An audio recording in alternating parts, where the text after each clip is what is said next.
All right, so let's jump into talking about these medications. The first one is going to be acetaminophen, and that is the generic name for the brand name or trade name of Tylenol. All right, there are several other trade names out there, but that's obviously the most common. And you can see, based off of the pictures here, how that comes packaged. The most common way that you're going to see this carried on an ambulance is in a tablet or capsule and the liquid. Okay. So the mechanism of action, what does it do inside of the body? It is an analgesic. Now it's a non-narcotic analgesic. That means it's a pain reliever and an antipyretic. So if you break that word down, pyro meaning fire, and it's anti, so it's anti-fever. All right, so the indications for this are mild pain and fever, and the state protocol for treatment of fever says that your fever needs to be over 100.4 before you treat it. Okay, so just keep that in mind. Now, contraindications for this are hypersensitivity and liver disease or damage. Usually someone who has that liver disease or damage knows that they cannot take this Tylenol, so they are really aware of that, and they should be able to let you know that, but just keep it in the back of your mind. Side effects, usually none if it's taken the way it's supposed to be, but liver damage is possible in high doses and chronic use. So if you take even the recommended dose every single day for your entire life, you're going to cause some liver damage, so just keep that in mind.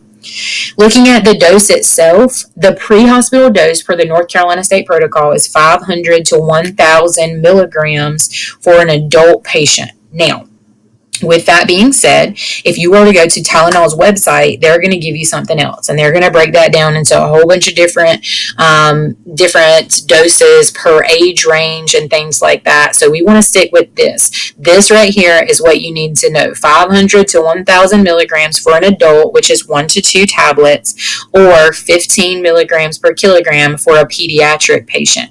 Now, the 15 milligrams per kilogram, it gets kind of tricky because for that, you're going to need to be able to break down with the liquid and figure out not only how many milligrams do you totally need to administer, but how many milliliters does that equate out to, so that you're not giving too much or too little.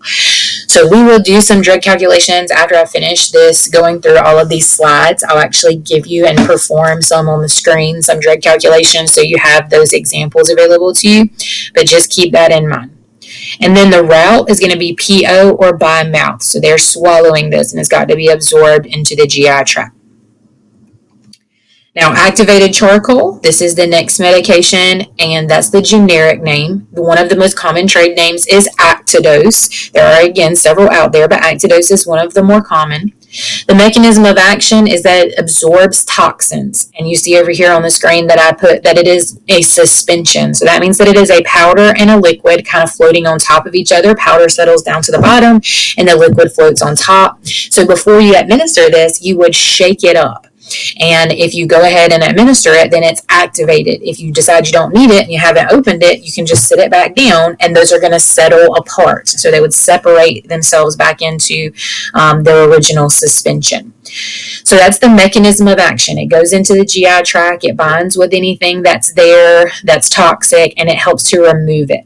So an indication for this is an oral overdose. So if you were to take too many pills before they can be absorbed into the body, if you were able to get to this patient in time, you would be able to take this activated charcoal and help absorb some of that. Okay, so it's only good, it can only be helpful in a quick amount of time, usually less than 1 hour. If it's been more than 1 hour since they ingested the substance or the pills, then you can still do it, but it's probably not going to be as effective because the body has already started breaking it down and utilizing some of that. So contraindications why you would not administer are if the person has ingested caustic substances. So that's acids, alkalis, and petroleum. Think anything that burned going down. So if it burned their GI tract going down, if they were to vomit from this, we don't want it to burn coming back up. So this is not to induce vomiting, but it is a potential side effect. And so we want to not do that. If it burned going down, we don't want it to burn potentially coming back up.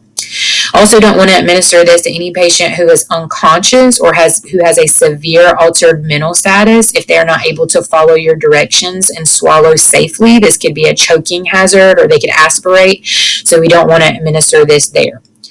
Side effects: nausea, vomiting, black tarry stools, or constipation. For the adult patient, you would administer between 50 and 100 grams. So this is measured in grams, not milligrams. And for pediatric patients, it's 1 gram per kilogram. And this is given PO or by mouth. Okay. Now, usually these come in 25 or 50 gram bottles. This is a 25-gram bottle on the screen. So you would kind of make your best guess for a pediatric patient if it was less than 25 grams that's there. For an adult patient, again, if it's 50 to 100, you might need multiple bottles of this for it to be effective. I have not had a terrible time encouraging patients to drink this over the years. Some different ones over time have added flavorings, like some have a cherry flavor. Some people just don't like the texture of it. Some of them provide straws to be able to drink it more easily. So it is what it is. If you have to administer it, you have to administer it. Next thing on the list is albuterol, and that is the generic name. One of the trade names for this is Ventolin. Mechanism of action: it is a bronchodilator, right? So it's opening up your bronchioles. Now, indications for this are wheezing, COPD, asthma, bronchospasm, all of those things where we have constricted bronchioles.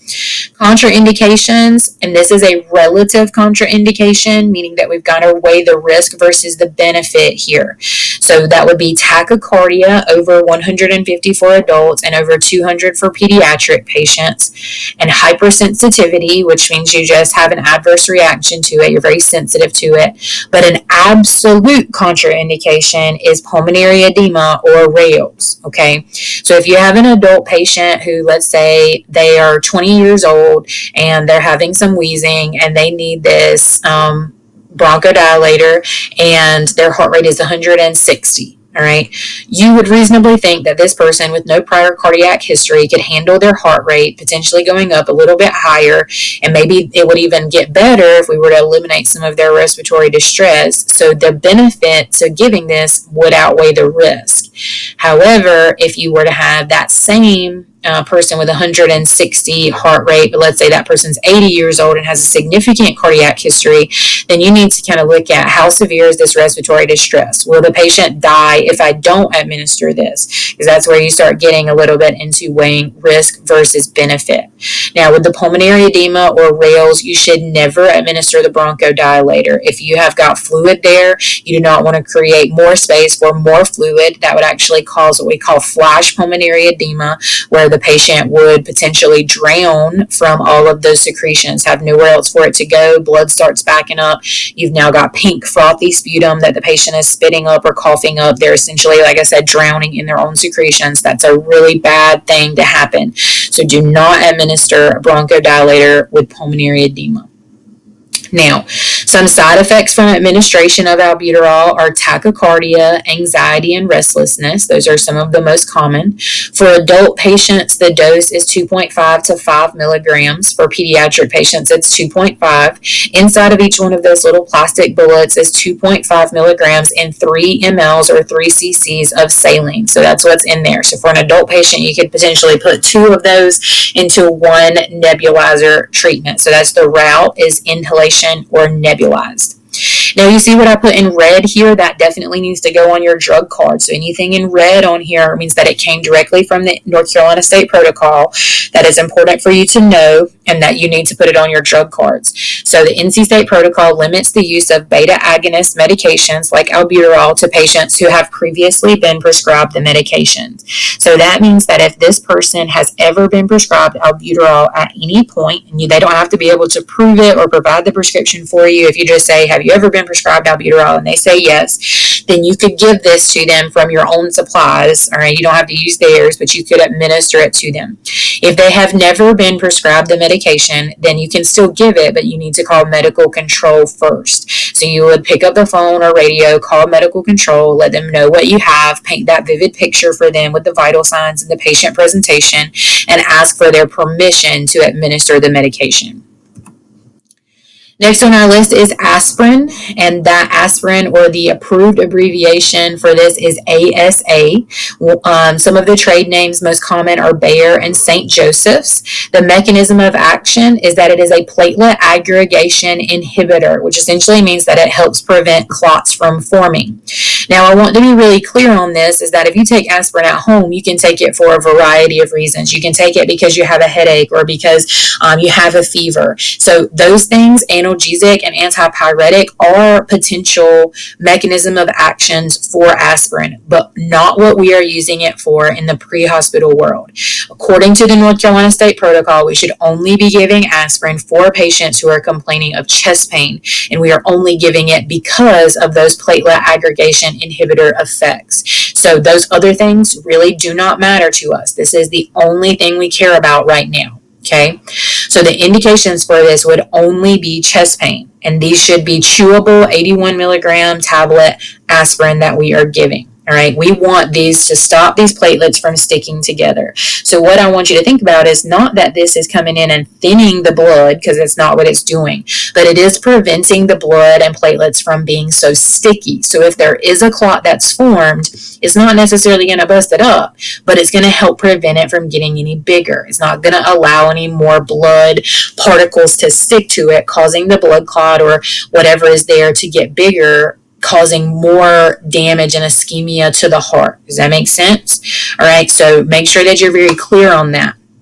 Contraindications why you would not administer aspirin in the field would be if the patient has a bleeding disorder like hemophilia, if they have any active bleeding, if the patient is having a stroke, or if they have a head injury, because with the bleeding inside of the brain there, we're not sure what could be going on. We don't want to make it any worse, so we don't want to administer it for those things. Now, side effects are increased risk of bleeding, usually for around 24 hours after taking a dose. That's about how long it stays in the system. For adult patients, the dose is 324 milligrams, which is 4 81 milligram tablets, and they need to chew those up and swallow them. And this is not recommended for pediatric patients in the pre-hospital world, and it is given by mouth, so that's PO. All right. I'm going to stop this video and pick up on the next one because this is going to take longer than my thing's going to time out.